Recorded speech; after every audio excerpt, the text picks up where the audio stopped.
All right, we start part two with the number six being Jimmie Ward, Niners strong safety. Definitely a guy that's I mean, physical guy. Definitely not afraid to get in there, be a ball hawk. Definitely a guy that's very intuitive and has a high IQ. I think the Niners definitely lose someone like him in a big way.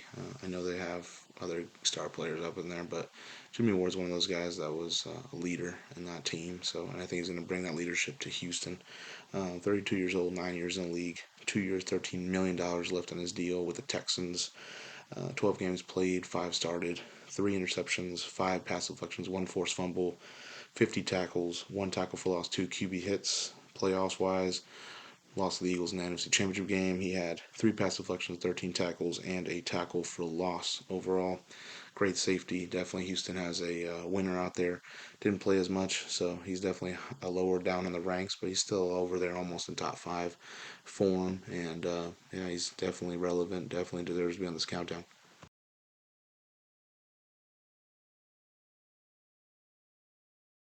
And number five, we got C.J. Gardner-Johnson, the newly Lions strong safety. I believe he is hurt as of right now. I might be wrong, but I mean he is a huge free agent signing for that team. We saw Kirby Joseph up here earlier. What are they going to do? I mean, they can definitely transition Gardner Johnson to free safety, have Kirby at strong. They can have Kirby at free and have CJ at strong. So overall, I mean, they can interlink these guys. Definitely overall, it's going to be a great secondary. It's definitely better. It's a better defense. Having CJ is tremendously great upgrade, just because of the ball skills that he has, the tip drill, just the ability of being presently on the football field and being like a mosquito and not, you don't know where he's going to be at all times. Overall, CJ Garner Johnson excels at that. CJ, he's 25 years old, 4 years in the league. He's got 1 year, $6.5 million that he signed with Detroit. 12 games that he played in, started six interceptions, eight pass deflections, one sack, six tackles, or excuse me, 67 tackles, five tackles for loss, and two QB hits. CJ Gardner Johnson in the playoffs, also the Super Bowl to the Chiefs. He had one pass deflection and 12 tackles. Again, tackling machine, not afraid to get after it, not afraid to go in the box, not afraid to go and try to give pressure to that QB. I mean, he's got all the intangibles. I love seeing CJ Gardner Johnson play, and Philly definitely lost a good one here, but Detroit gained a great one here. So overall, he is deserving of being top five.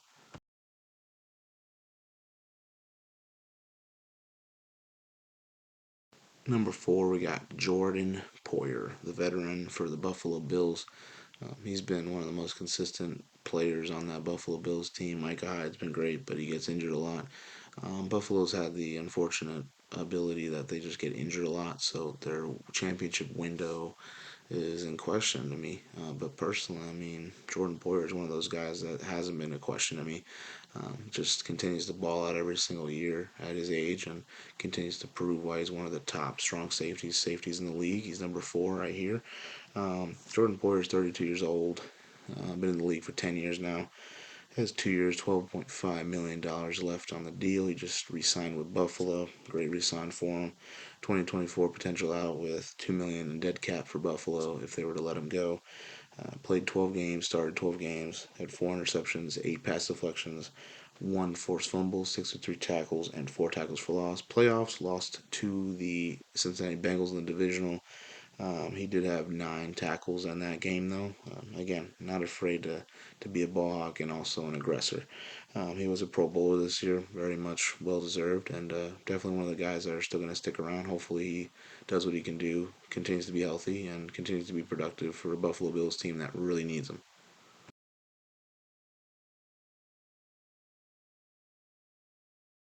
Number three, we got Hitman himself, Harrison Smith, a future Hall of Famer for sure for the Vikings. Probably get his number retired for the league. Definitely Hall of Famer.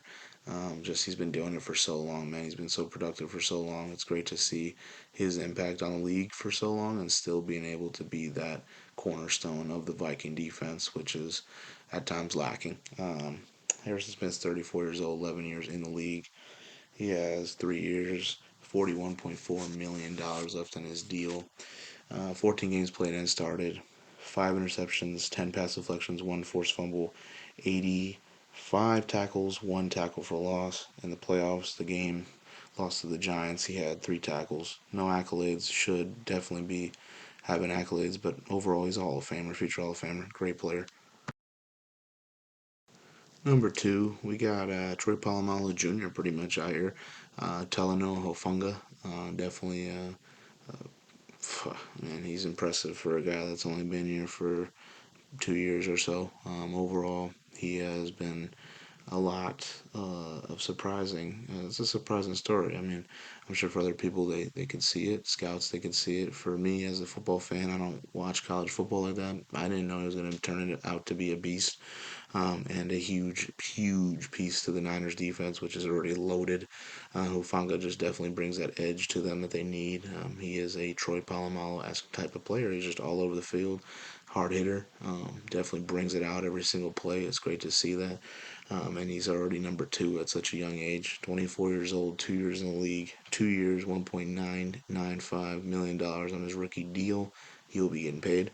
70 games played and started. He had 4 interceptions, 1 touchdown for that interception, 9 pass deflections, 2 forced fumbles, 2 sacks, 97 tackles, 5 tackles for loss, and 3 QB hits in the playoffs. Lost the championship game to the Philadelphia Eagles. He had 1 pass deflection, 16 tackles. He's a Pro Bowler, first team All Pro, very much deserved.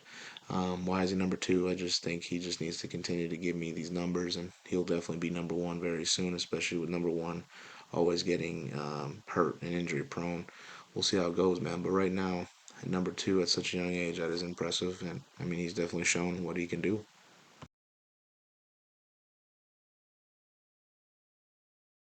Number one, Derwin James. When he is healthy, he is the best strong safety in the league, and I don't think there's a question with that.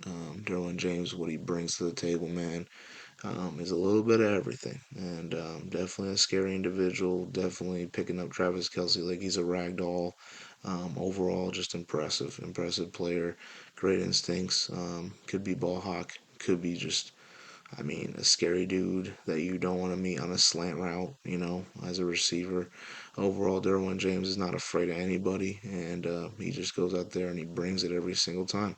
So, I mean, I still got to put him number one just because when he's healthy, he's amazing. I mean, he was not as injury prone this past year, so I have to put him at number one, definitely with what he was doing. He is 27 years old, 5 years in the league. He's got 4 years, $61 million on his deal. The 2025 out of 14.21 million in dead cap for LA. So we'll see what happens with that. 14 games played and started. He had 2 interceptions, 6 pass deflections, 2 forced fumbles, 4 sacks, 115 tackles, 5 tackles for loss, and 5 QB hits. And playoff wise, lost to the Jags in the wild card. He had 9 tackles there. He was a Pro Bowler. He's a second team All Pro. It's just a guy that you just don't want to meet. He gives me Malcolm Jenkins vibes, or not Malcolm Jenkins, Brian Dawkins vibes. He gives me, a little bit of some Cam in him, a little bit of just some aggressiveness. But also just like this, like I said, the ability of you need to know where he's at all times, and he is going to make sure you feel a hit. So he's number one, definitely very deserving of it, and he's right now the best strong safety in the league.